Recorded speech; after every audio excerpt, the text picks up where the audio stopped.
Hello YouTube, Damo_23 here, and welcome back to the Youth Only Challenge here with 1860 Munich. Today, in episode 51, we have a lot to talk about, and it will not be the Juventus live com. There is a lot going on in the save at the minute, and we need to talk about everything going on. That includes formation shift, couple players coming in, and a player definitely on its way out as long as they say yes to the contract that's coming in, and that's because of the new system change. Maybe asking why the system changed. More or less, at the minute, we are well under our expected goals, so I'm looking to keep more of a defensively minded clean sheet. However, I think it's best that we talk about the system after the end of the transfer window, and we keep the first part of this episode about transfers. We do have to talk about one of our own players, and his name is Danny Lovett. He's currently upset because he wanted to go play for Newcastle. He's had bids from Man City. Didn't bat an eyelid about going to play for Manchester City, but because Newcastle are in the Europa League, even though City are in the Champions League, he's now complaining, which makes it a bit interesting. Even better, he's currently getting bids for 111 million, as you can see here, from Real Madrid, and he's not even remotely interested going there. So he's only interested in going to one club, Newcastle, which makes no sense. I would have thought that would have been about wages, so I went to talk to him about it, saying, oh, you want more wages, what wages you want? No, he just wants to go play for him because he wants to go play for him. Makes no sense to me. There's Danny, maybe he's a Newcastle fan, actually. We should check that because he is English. He's not. Was he born in Newcastle? Was born in Antigua. There you go, even better. So I don't understand why he wants to go play for Newcastle. Second part of this is we just had a $110 million bid for a player. He's our first player to receive a $100 million bid. Thought I would document that on YouTube as well. And very quickly put, we are going to reject that offer. I understand Graham O'Shea was $40 million, but we're never going to get more money. I see a world, ladies and gentlemen, where Danny Lovett may get a $250 to $300 million bid, and we're going to hold out for something like that before we even think of selling him. In terms of other players on the way out as well, his name is Hernandez. That is the system. We'll talk about that a little bit later.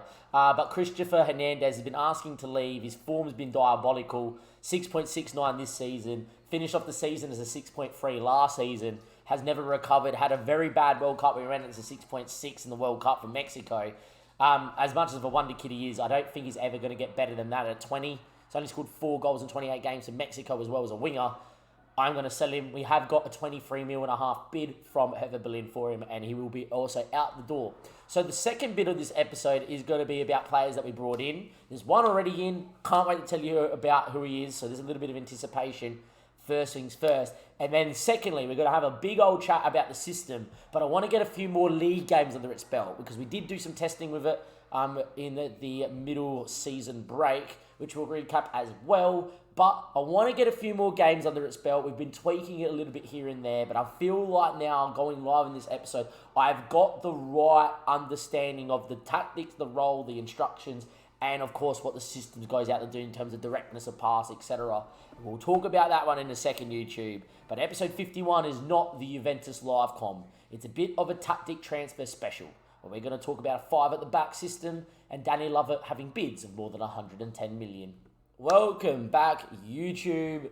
Damo is here, and it's time to talk tactics, and they've changed again. We have done some testing. We've done some simulations. We've gone full in depth to the lab, mate.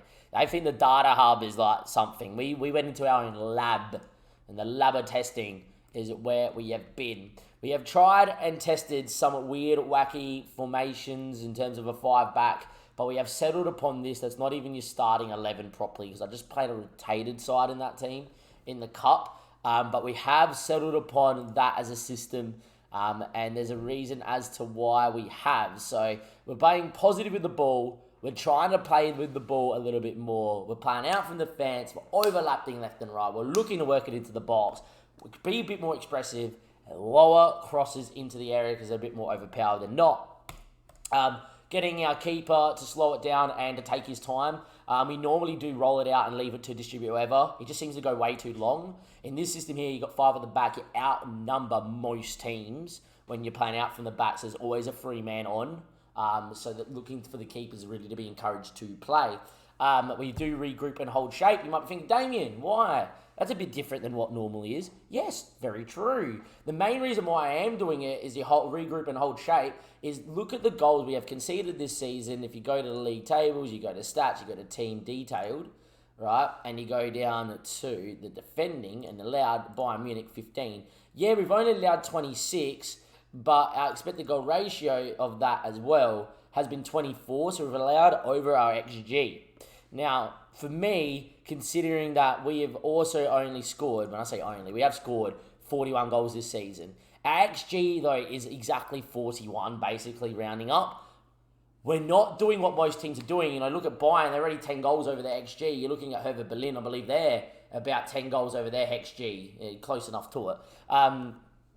Usually, if I could go through seasons past, I'm usually about 8 to 10 goals ahead of my XG. We did have a year where we finished 9th where I was under my XG conceded because we conceded so many corners.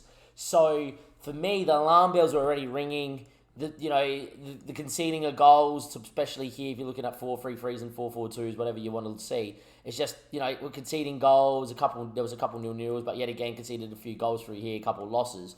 For me, it was like, well, we need to change system to a system that is a bit more defensively solid, a system that will work that little bit better, and I think we eventually came up with one. Now, we did lose the Bayern Munich 2-1, but the system wasn't perfect. We did lose the Schalke. We did beat Schalke 2-0. The system looked really good. We did lose the Hertha Berlin 2-1, and we didn't play particularly well. I more want to talk about, first things first, the Dortmund game that we played in a friendly. Now, and please note, Dortmund usually play a narrow 4-3-1-2. They switched to it second half and pummeled us. But more importantly, we did defend really well. But note this difference in shape. I've taken some aspects of what this system was and I've implemented into a normal 5-2-1-2 system. And it's because of what we did that day we did well with build-up is because we've decided to go with a more possession-based system. Now, I also want to take into account this Cologne game. It's a very good game. We obviously dominated them. They're 8th in the league, so they're a very good side. And we obviously did it with the tactic that we have loaded. I did, however, as part of our testing in the lab, I played this game 14 times. Now, this is not the save game of all 14. This is not. I think this was save game of maybe 5 or 6 because it was probably the most complete performance that we had in this system. And I was like, right, we're going to give the boys that confidence, the vote of confidence here. But I want to try the 5-2-1-2 system in different varieties. So we tried it in directness, being more attacking. We tried them on cautious and counter-attacking. We also tried them on very possession-based, lower tempo. And by the way, we tried that for one game. We had 74% possession, 2 shots, none on target, lost the game 3-0. So if you're thinking low tempo, short passing, yeah, you just don't create. We tried them on standard. We tried it on a few things. And I think it came down to, well, we could actually look to go aggressive, look to exploit space, and Whitball's very direct, counter-aggressive. But on the attacking mentality, we did get, I think, 3 or 4 wins like that. But the only problem is we were conceding 2 or 3 goals as well. We were winning games 5-3. I think we won a game 2-1, which they really should have scored more in. And then when we played this system, we had a game where we obviously won this one 3-0. I had a game I won 2-1 where they had a deflected shot that went in. And we dominated. They only had 4 shots too. I've actually got the sims for that here, actually. So, by the way, big shout out to the Discord boys. You're not in the Discord, obviously we've been in here.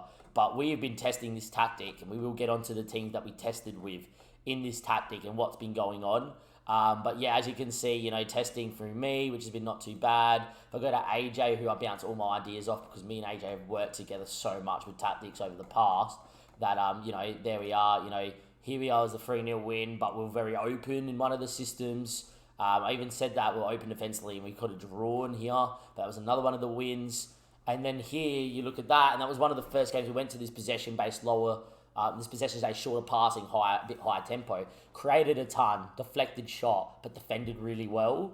And I'm like, oh, that could be it. If we defend how we defended, it wasn't too bad, and there we go. Now, important to note, I did a tested one with this. I've saved over it now. West Ham finished 6th. OJ Nice finished 6th. Leipzig sacked me. What you do is you just select the end of the day and you sim, right, and you let it load its tactic. Leipzig sacked me, finishing 6th. Roma, 6th. AZ finished, I think, 5th, and I got the sack. And Celta Vigo, for people that don't know, for whatever reason, Celta Vigo first season always end up nearly getting relegated. They finished 15th. So you would say it's not the greatest run of results. but was okay. And you're like, right, not a problem. That's a bit interesting.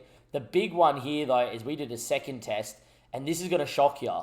I decided to go with teams that could actually play the system a little bit better and go with Leipzig again. Leipzig finished 6th again, and I got sacked. Atletico Madrid finished 5th, and I got sacked. Chelsea finished 6th, not sacked for whatever reason. Fiorentina sacked me because they were sitting in 12th, even though they went to be finishing 10th, so don't know what went on there. But the Brest one is the outlier, and I'm going to have to load in and show you what's been going on, right? If I just go through the tactic again so you get the gist before I load in, it's positive, it's shorter, it's roll out, it's hold shape, it's regroup, it's force inside, it's drop lower with a lower line of engagement, really working being defensive. But when they are in our shape, we do press a little bit more often, right? We do have some player instructions, of course, is roam for instruction, man mark tight on the ball, winning midfielder. Now, you might be thinking, Damien, why wingbacks? We also got stay wide and complete forward, and we got marked up on a few. Is in our testing, complete wingbacks on support or attack. Instead of looking to cross, they actually get here and look to link up like a centre mid sort of thing, like play it back here, underlap, get the ball, and look to play around. Where really in this system, if the option's there to go on, I want them to go on. So there we are. But you guys won't believe me when I say, sure, I don't know why the game wouldn't be saved. I haven't done anything since being live on stream. Links down below. Come follow us live on Twitch. We built this 5-2-1-2 together.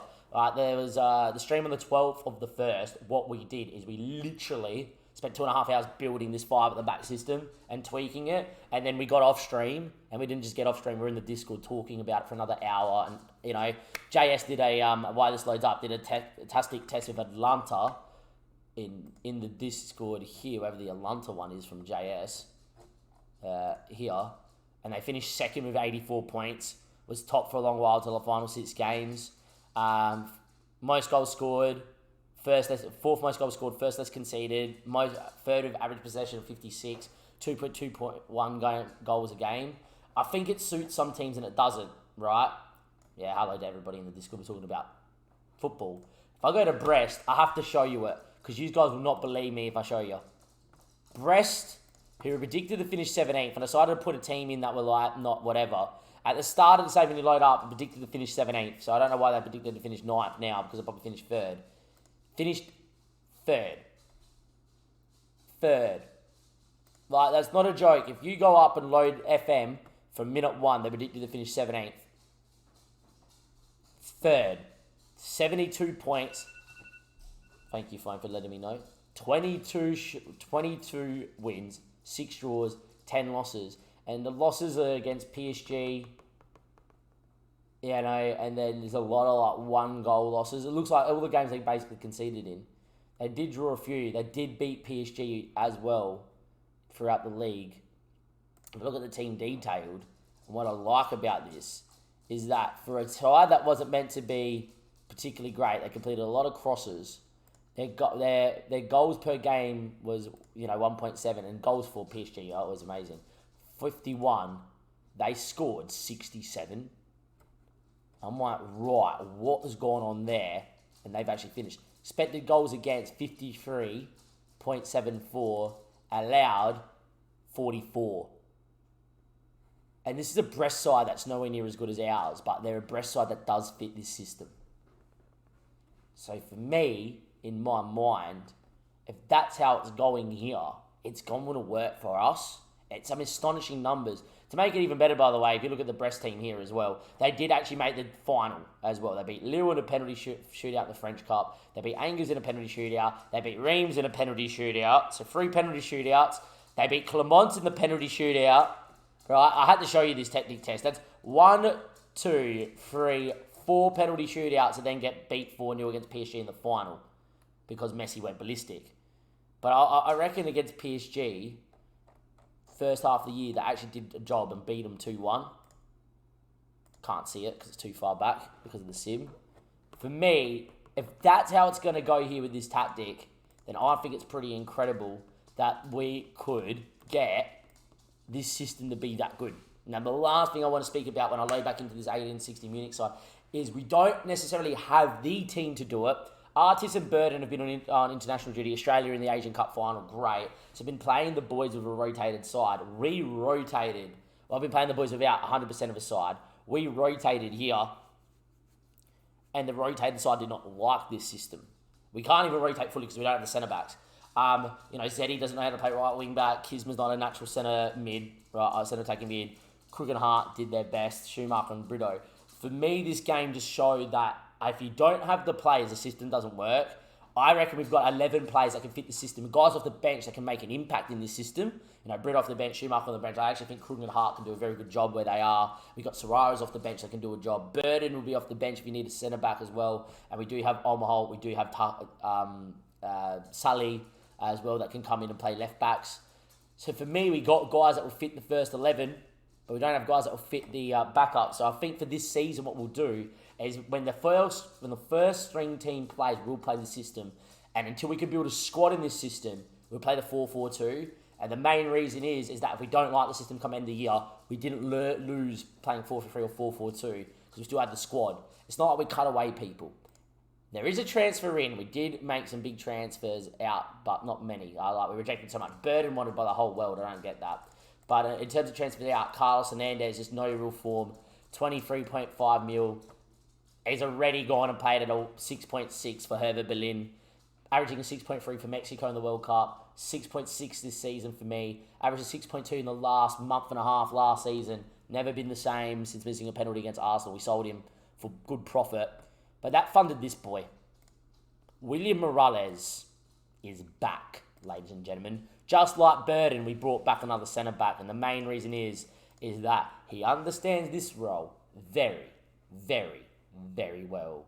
We also, by the way, because the 40% of the fee we got back out of this 28.5 mil, like 11. So we got him on a discount and then sell on Hernandez. We got profit after buying William Morales back. And that's why, ladies and gentlemen, when you sell players, you always put in the 40 to 50% percentage of net sale in. Because if you buy him back, you get the chunk back. It's unbelievable. I love it. And look, I think this guy being back in the team is only a good thing because he slots straight back into the dynamics, straight into there. Last thing we will talk about in this episode here as well, YouTube, is picking what I think our best 11 is. Love it, by the way, rejected 133 mil on deadline day from Real Madrid. Didn't want to go. He's still complaining about joining Arsenal, right? We did obviously rotate last game out, but I honestly think that this team that you're going to see is our best 11. Missing one. Where are you, Omholt? Where's Omholt? There is Christopher Omholt. Now, you might be thinking, Dane, why Omholt? Complaining about first-team football, but as a box-to-box midfielder, massively unbelievable, right? You look at this team and you go, and that team suits.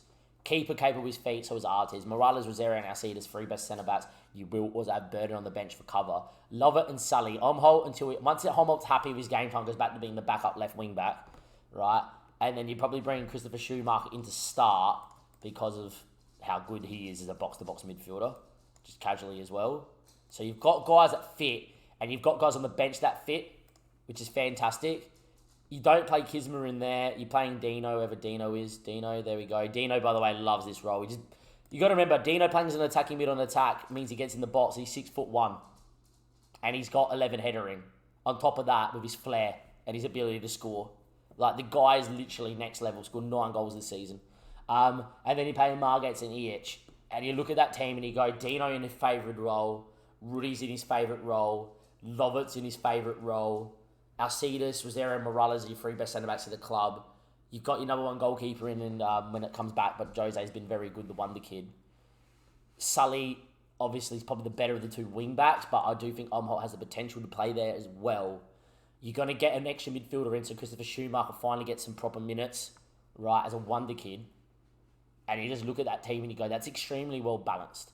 It's a team that's technical enough to keep the ball. It's a team that has enough quality and flair to create chances. And even though James Margates does not score goals and nor does Ralph EH enough, they are guys that do know how to put the ball in the back of the net on their day. I just feel like that with the backup players we have in Krug and Darcy Hart, Serraros probably should be getting some more minutes. We do have guys on the bench that aren't playing enough, but, you know, that so be it.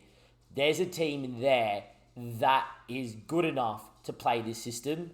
And if it does do well, if it does finish in the top four, we do see some promise. If we knock Juventus out, which is next episode in this 5 at the back system, Definitely expect me to see me make some big wholesale changes to the squad, especially guys that are already homegrown, selling them on, and start building a squad full of wonder kids around the 5 at the back, but guys that are also can play centre back and centre defensive mid, for instance, so we can switch on the fly to a 4-3-3 or 4-4-2 when needed without too many changes. And at the minute, you can kind of do that because Rudy, Dino, Omholt can all play there. Fullbacks can play.